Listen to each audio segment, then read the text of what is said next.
Hola, bienvenidos a Terapia con Maca. Y Ana. En este segundo capítulo queremos poder explicaros, ¿no?, la metodología con la que trabajamos, que en el capítulo anterior hemos mencionado que trabajábamos con psicoterapia breve y con terapia MDR. Entonces nos parecía importante poder como ubicaros, Sí. O sea, poder Poneros en contexto, claro. Poneros en contexto y explicar de qué se trata, ¿no? La psicoterapia breve es un tipo de terapia, es una metodología que surge en Estados Unidos en los años 70 y justamente como su nombre plantea, la idea es que pueda ser breve, ¿no? Yo he comentado sobre un poco el psicoanálisis que tenía como la dificultad de que no encontraba nunca el fin de terapia y lo que me ha resultado muy coherente en la psicoterapia breve es que el fin de terapia está claro, ¿no? Y el fin de terapia es cuando el paciente logra alcanzar los objetivos que previamente vamos decidiendo entre los dos, ¿no? Porque el terapeuta lo propone, pero el paciente tiene que estar de acuerdo. Y sobre todo sentir lo que es lo que él quiere trabajar, porque a veces sí que es cierto que el paciente trae unos objetivos que no son muy realistas. Exacto. O hay que ajustarlos, las expectativas, porque claro, desde nuestro sufrimiento, a mí el sufrimiento me puede llevar a querer solucionar las cosas así. Y no es del todo realista al final esto, ¿no? Entonces lo bueno que también tiene el modelo de psicoterapia breve es que plantea objetivos acordes. Exacto, exacto. Y ahí tiene que estar el terapeuta para poder mostrarle esto al paciente, ¿no? Y explicárselo de que está muy bien, que quizás pueda tener la intención, ¿no? O que su objetivo pueda ser quitarse el sufrimiento, pero claro que eso no es factible, que podemos trabajar el sufrimiento, pero que ese sufrimiento lo va a acompañar, porque ese sufrimiento en definitiva son emociones, ¿no? Y las emociones se sienten y se tienen que sentir y quizás el aprendizaje está en poder sentir las emociones. Pero bueno, recapitulando y volviendo al inicio, justamente lo importante de la psicoterapia breve es que es breve.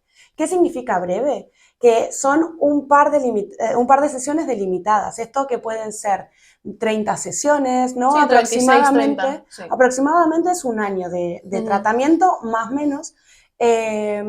Y lo que hacemos al principio de la terapia es tener unas sesiones de información, de obtener toda la información posible para poder después planificar el tratamiento. Entonces esas primeras sesiones que rondan a raíz de entre unas 6 y 8 sesiones, que es para conocer al paciente, para poder hacer lo que se llama la línea de vida, ¿no? Que es la historia de vida del paciente desde que nació hasta el momento actual, ¿no? Que un poco lo que busca responder es el cómo hemos llegado hasta aquí, que mencionábamos en el capítulo anterior, hacer un genograma, ¿no? Que es un árbol genealógico de su familia, para poder encontrar como puntos en común entre la historia de vida y el genograma, ¿no? Y la historia familiar sería. Claro.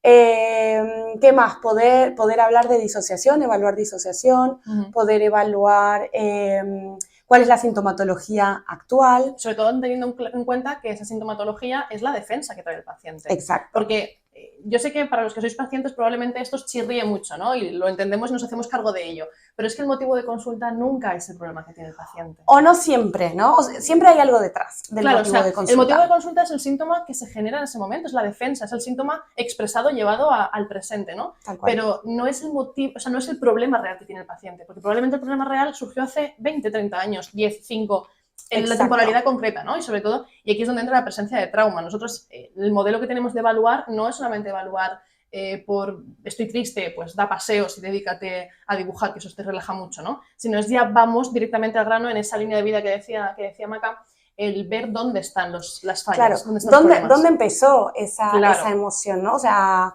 estoy triste, tuvo que haber tenido un inicio. Entonces, ¿cuándo empezó? Por ahí no era la tristeza con la intensidad que la vive ahora, pero tuvo que tener un inicio. ¿Y eso cuándo fue? ¿Y qué estaba pasando en ese momento?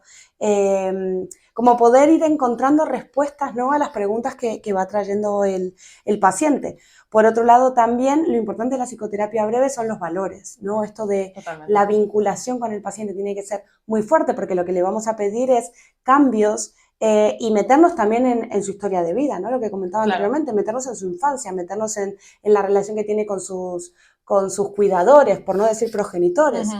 Porque no siempre el progenitor es quien ejerce el cuidado y quien está más disponible.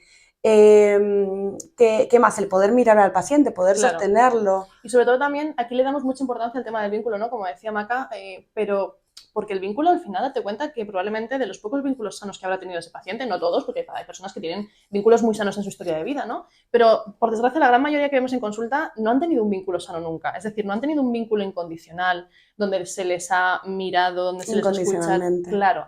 No ha habido un amor directamente incondicional, ¿no? Que en este caso mucha gente le chirría cuando les decimos que queremos a nuestros pacientes, pero es que es verdad, queremos a nuestros pacientes, no de una forma romántica, no de una forma de amigo, no me voy a cenar contigo mañana en parejita, ¿no?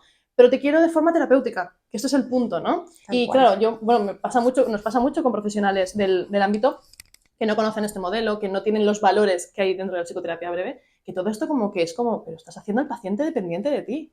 Todo lo contrario. Claro, o sea, le permito que durante un tiempo sea dependiente de la terapia. ¿Para qué? Para que luego sea independiente. Pero esto pasa con los niños. O sea, tal cual. Nadie nos diríamos que a un niño no hay que hacerlo dependiente de mamá o de papá durante un tiempo. ¿Para qué? Para que tenga la suficiente confianza, coja la suficiente fuerza en sí mismo para decir, oye, mamá, que me voy.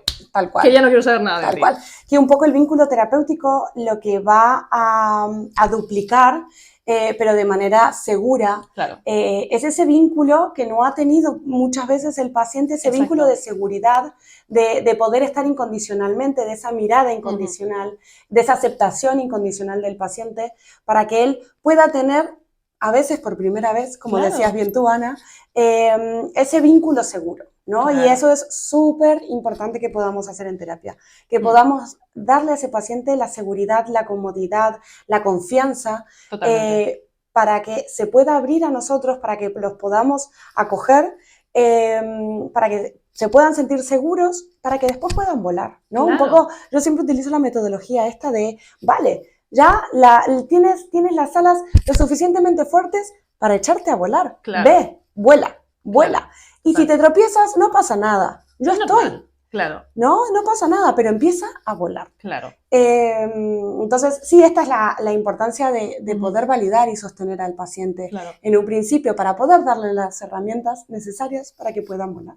Y mira, José Luis utiliza una metáfora que a mí me gustó mucho y lo utilizo bastante en consulta a veces, y es que cuando el paciente llega con ese sufrimiento, cuando ya hemos establecido la línea de vida, ya tenemos un vínculo establecido con el paciente, es desde tu sufrimiento como paciente, es déjame tu mundo, que yo me lo pongo en mis espaldas, que mis espaldas son más anchas ahora mismo porque obviamente tengo una formación y tal, tú te descansas, te vamos reponiendo mutuamente los dos juntos y luego te devuelvo tu mundo. Es decir, no te hago dependiente donde yo te quedo, te cuido, venga va, y te sobreprotejo. No, yo te lo voy a devolver. Pero necesito que te entrenes y este tiempo vamos a entrenar juntos, vamos a hacerte fuerte, vamos a darte las habilidades, vamos a hacer tus alas fuertes para que tú ya luego te pongas tu mundo otra vez encima y no se genere un problema el continuar o el andar, ¿no? Y ese es el punto muchas veces que la gente no entiende, que durante una época dentro de la terapia hay una dependencia al terapeuta y es que tiene que pasar, pero no va a ser una dependencia tóxica, va a ser una dependencia sana que luego el terapeuta va a ir rompiendo el vínculo. De ahí que decíamos, bueno, ¿no? y el paciente también, el ¿no? paciente. Porque el paciente ya va a depender menos porque lo va a necesitar menos. Exacto. Porque ya tiene la suficiente fuerza para poder tomar decisiones solo. Claro, y veíamos que en el psicoanálisis esto es un poco tocar violines, ¿no? O sea, como que siempre el terapeuta tiene un rol de cuidador,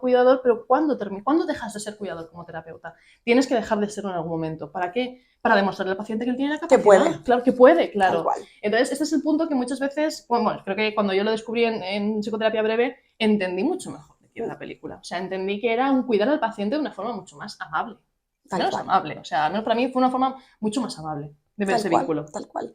Y mira, que me ha venido a la cabeza que yo en consulta muchas veces hago cuando el paciente llora, ¿no? Entonces coge pañuelitos y se seca las lágrimas y tal, que muchas veces se la guardan. Sí. Se guardan ese papel. Y yo digo, no, me lo dejas aquí. Dámelo, dame tu tristeza, dame tus lágrimas, que yo me las quedo, yo te las cuido. Sí. ¿No? Es como, y muchas veces se ríen, pero es como desde ese punto y algo que es nada, o sea, que es un detalle. Es un detalle. Pero a muchos pacientes les pasa que como que les avergüenza el pañuelo de los mocos, de los llantos, tal. Es como, no, me lo llevo. ¿Pero por qué? Pero si eso forma parte de tu tristeza. Y tu tristeza me la dejas aquí. Exacto, eso. Tú te vas con el residuo. El residuo de haberte sentido más tranquilo, has soltado una parte. Y yo siempre tengo la papelera al lado que es como, no, pero por favor, échalos aquí, no te los lleves. O sea, por favor, no te los lleves, ¿no? Porque, ¿por qué te vas a llevar esa tristeza? Pues si has venido aquí para descargarte, ¿no? Entonces, es una tontería, pero en consulta, al final, muchas veces hay pequeños simbolismos Que esto yo, por ejemplo, todas estas cosas yo las aprendí en psicoterapia breve. Yo nunca había escuchado en lo que es una cognitivo-conductual tener en cuenta los detalles. Y José Luis es una cosa que siempre lo dice, ¿no? Tener muy en cuenta los detalles con el paciente.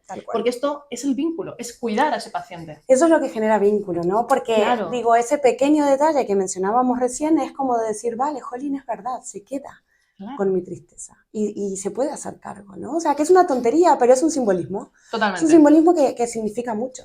Bueno, ¿y qué más hacemos en psicoterapia breve? Hacemos psicoeducación de las emociones, ¿no? Muchas veces no tenemos muy claras qué son las emociones y yo, después de hacer como estas primeras sesiones de poder conocer el paciente, su historia, etcétera, de las primeras sesiones de evaluación, empiezo a trabajar las emociones y es una pregunta tan sencilla como, bueno, cuéntame cuántas emociones hay, cómo son.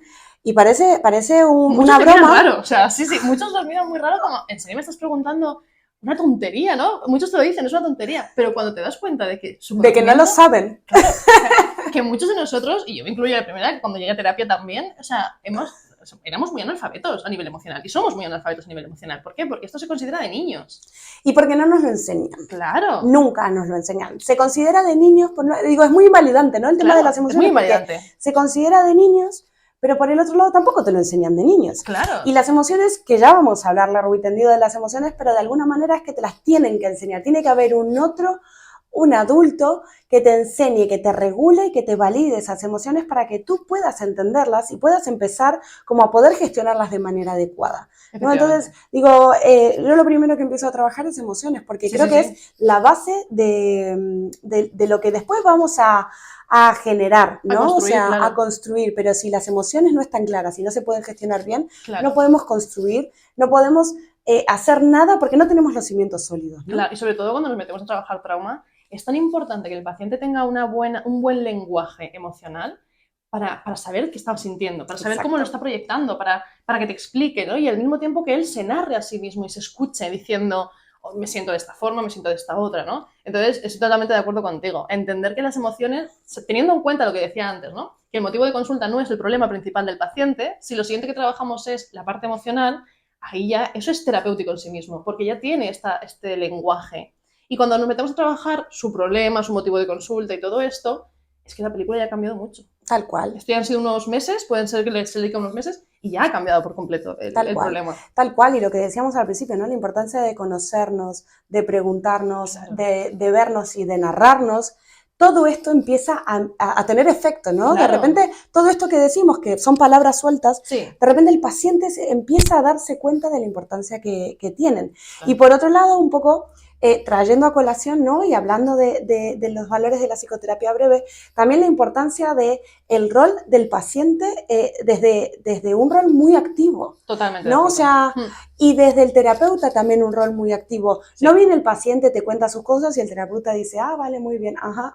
Eso es un poco psicoanálisis humanistas, ¿no? En plan de, bueno, cuéntame el día, sí. El terapeuta no abre la boca, has terminado, son menos 10, te tienes que ir. Claro, dices, o sea, es como, es un intercambio, ¿no? Claro. Y es el rol activo del terapeuta, en este caso, y el rol activo del paciente, ¿no? Totalmente. Y el rol activo del paciente empezando a ver qué puede hacer para cambiar esta realidad, que la realidad existe, es cierto, y hay que ver, ¿no? Desde dónde está posicionado el paciente, que será también otro capítulo del podcast, pero ¿qué puede hacer el paciente con esta situación? ¿No? Claro. O sea, y desde el rol activo, ¿no? Y desde el rol activo también es este establecimiento de objetivos que decíamos al principio. El paciente tiene que estar de acuerdo, el paciente Totalmente. Tiene que hacer, ¿no? Lo importante del hacer. Y aquí me parece importante, ¿no? Que has mencionado trauma, poder hablar desde el MDR, ¿no? Que es otra herramienta que utilizamos, que es muy complementaria a la psicoterapia breve, que es el MDR y cómo trabajamos desde el MDR. Porque, o sea, desde la consulta 1, desde la primera sesión, empezamos a trabajar MDR, psicoterapia breve, MDR, psicoterapia breve, porque están muy unidas. Y porque también nuestra especialidad es esta, es decir, al final trabajamos desde la psicoterapia breve y todo el trabajo de trauma, porque al final trauma no es solamente lo que pensamos muchos de el 11S, 11M, he vivido una catástrofe mundial. El trauma está, te podría decir que en el 99% de todas las vidas, vamos a dejar un 1% por ahí perdido, ¿no? Pero podríamos decir que casi en el 99% de todas las vidas hay un evento o varios eventos traumáticos. Te diría que varios, ¿no? Sí. Porque lo que tú decías un poco de lo que es trauma. hay dos tipos de trauma, ¿no? Está como el trauma simple, que es el 11S. Sí, un evento puntual que marca como un antes y un después en la vida de una persona, es decir, donde te rompes de alguna forma, ¿no? De manera tácita. Tal cual. O sea, de alguna manera lo que decimos, cuando hablamos de trauma, hablamos de cualquier evento que genere emociones tan intensas que uno no las pueda procesar como naturalmente, ¿no? Claro. Entonces ahí empezamos a tener como dos tipos de trauma. El trauma simple, que es una catástrofe natural, un accidente, etcétera, ¿no? Donde de alguna manera es algo que rompe con la horizontalidad de mi vida. Hay algo que rompe, ¿no? Claro. Entonces hay un antes y un después. Exacto. Desde ese evento. Y después está el trauma complejo, que es el trauma un poco más infantil, ¿no? Es un poco el trauma de apego, el trauma de la infancia. Son esos traumas invisibles que les digo yo a los pacientes, ¿no? Es un trauma que por sí mismo no significa nada.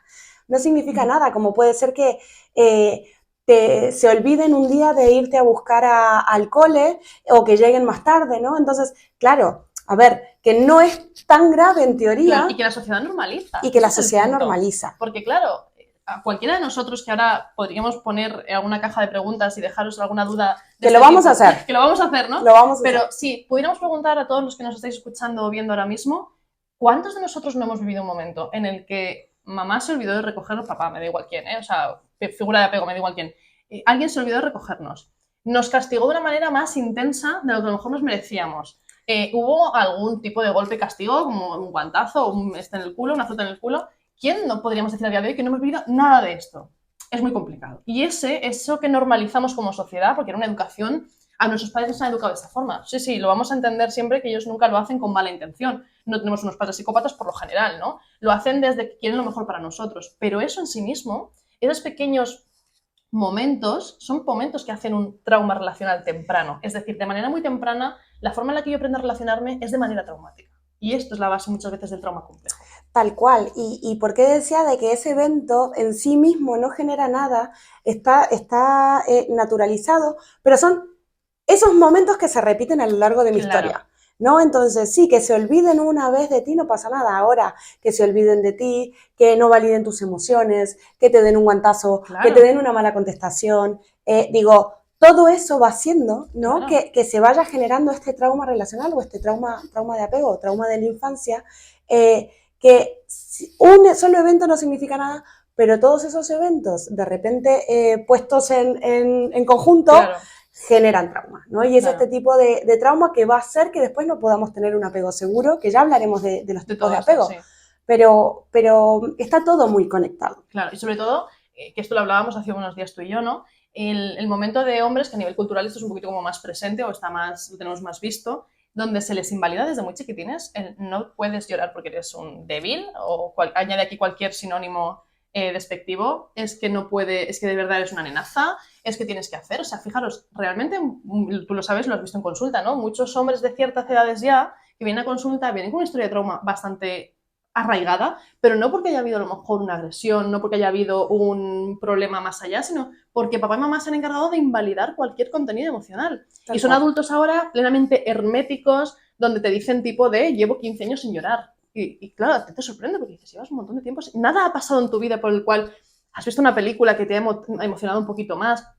Y eso realmente también es una historia de vida traumática. El cómo papá y mamá han hecho una educación basada, que lo entendemos, ¿no? Porque al final nuestro constructo social es este, donde los hombres tienen menos licencias emocionales que las mujeres por esta división, ¿no? Pero eso también es una historia de vida muy traumática, un trauma complejo. Y romper con todo eso suele costar. Exacto. ¿Y qué va generando todo eso? Tener creencias erróneas de uno mismo, ¿no? Y de esa manera, ¿no? A partir de estas creencias erróneas de no soy suficiente, no valgo, etcétera. Hay una lista interminable y hay una creencia errónea por cada persona. De alguna manera eso es lo que trabajamos desde el MDR, ¿no? El MDR significa Eye Movement Desensibilization and Reprocessing. Entonces, lo que buscamos hacer es, desde el movimiento ocular, reprocesar y desensibilizar ese evento traumático, ¿vale? Entonces, ¿qué pasa? El cerebro es muy, muy, muy inteligente por sí mismo.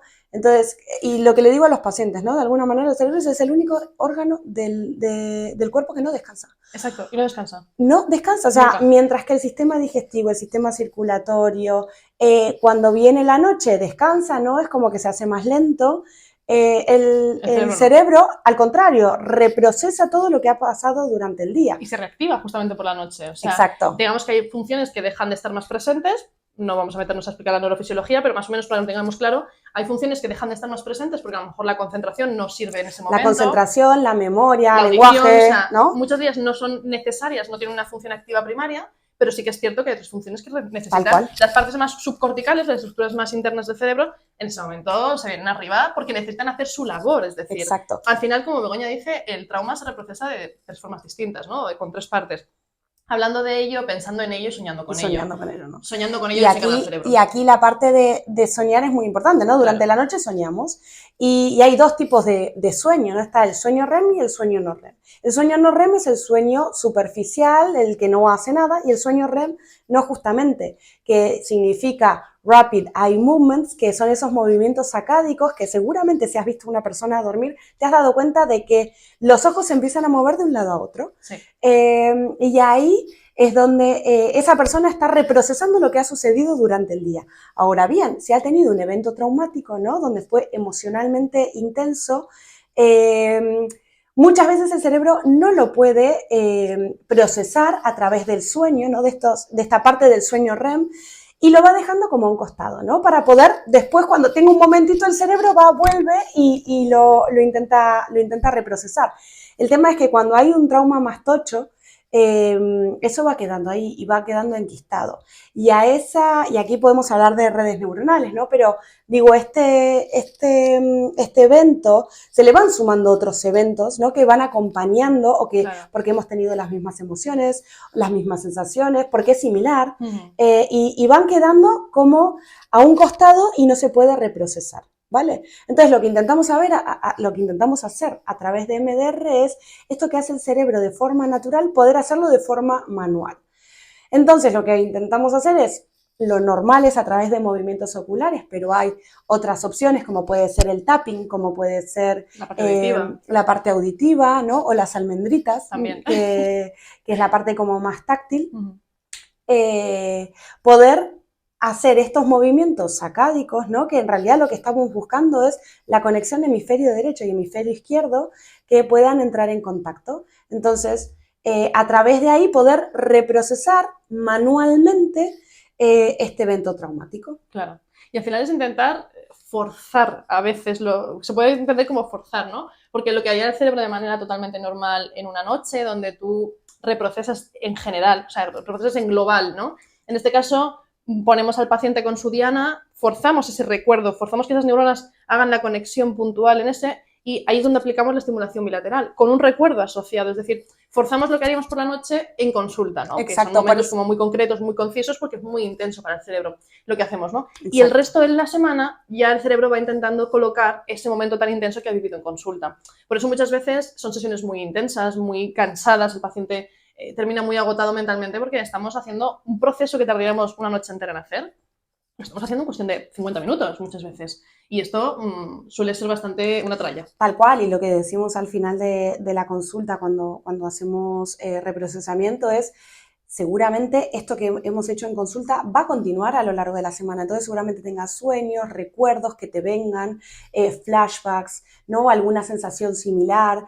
Como que este reprocesamiento que hacemos en terapia continúa a lo largo de la semana. Claro, no termina hoy, que termina menos 10, te vas y ya está, sino es que se mantiene durante toda la semana y durante varias noches. O sea, porque al final hay como 48 horas aquí donde el sueño puede ser un poco más perturbador, donde puedo revivir o rehacer un puente. De repente conectan con muchos puentes de recuerdos que van muy ligados a él. Bueno, algo que también sucede muy a menudo es que el paciente viene con una sintomatología que, viendo en su línea de vida, viendo en cómo ha ido, lo que ha sucedido a lo largo de su vida, no se explica muy bien el origen de esta sintomatología, ¿no? Totalmente.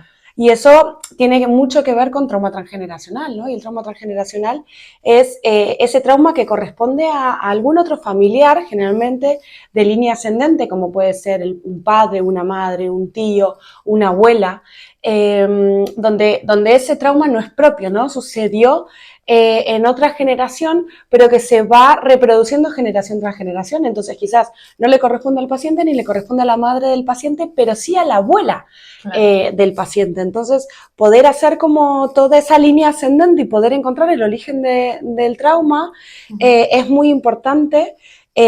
Para poder darle un sentido, ¿no? Exacto. ¿Y cómo logramos encontrar esto? También con un genograma, ¿no? Con este árbol genealógico que sea muy completo.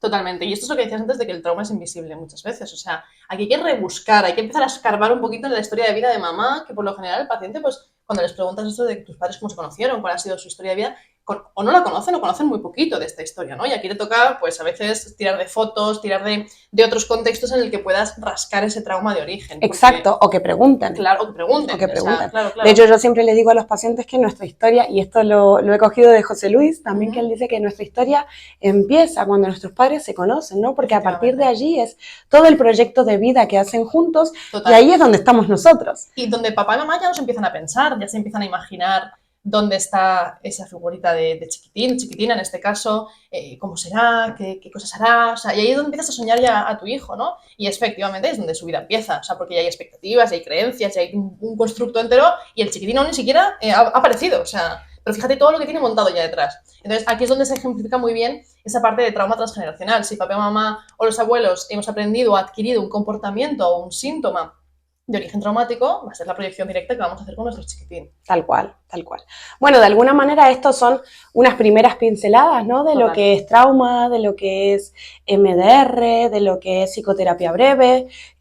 Cualquier otra duda que les surja o si quieren que hagamos un video específico de algo en particular, vamos a dejar en Instagram una cajita para que puedan como poner desde sus comentarios hasta sus intereses, ¿no? Si hay algo que les interese más, como así también tenemos el Instagram mío que es Terapia con Maca y el Instagram de Ana es Terapia con Ana.